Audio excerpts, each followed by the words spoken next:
Yon Dakwadon. Hello, my name's Noel Grayson. I am actually responding to a few questions that we had from the I'm Ready project.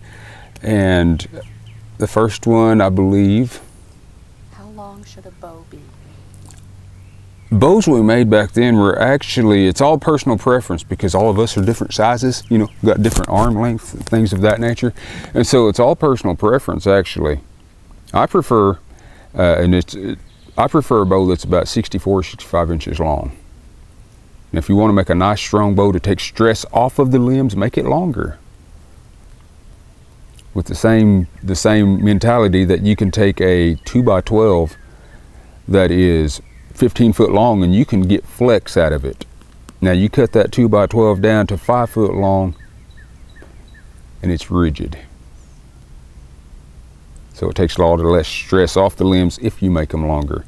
But there's a catch to that too, okay? There's a catch to how long that limb can be, because after a while, okay, like swinging a golf club or a baseball bat, you have a certain length that is good. If it gets any longer, that's more weight that you have to swing. And so being a bow, it's going to be more weight that limb has to fling.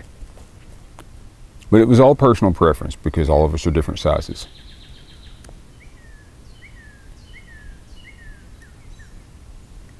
What else can I use for the string?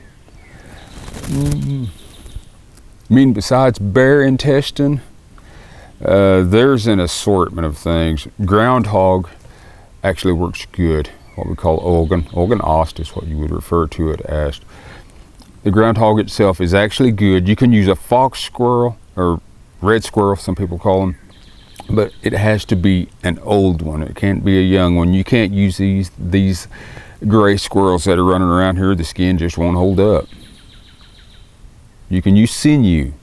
You can take sinew ligaments or tendons, pull them all apart. If you just tease that sinew, it'll come apart like thread. But you have to weave it back together. To me, it's just easier to use intestine because it's long.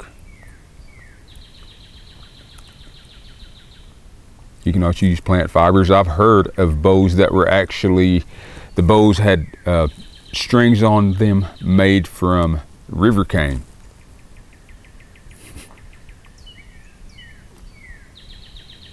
How would you dry wood on the East Coast? Is there a difference that you know of? I would say, I really don't know of a difference in there being as far as how to season wood on the East Coast. I really don't know. Like I say, I don't live there, so I don't really know.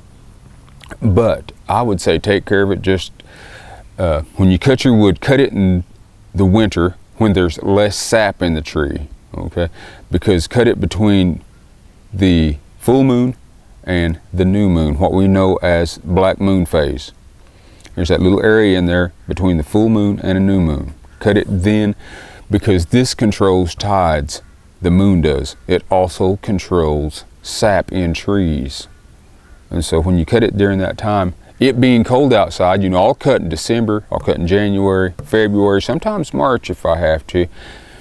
But being cold like that, all the trees are dormant, so it pushes all the sap down. The moon controlling tides also controls that sap, so it pushes even more sap down.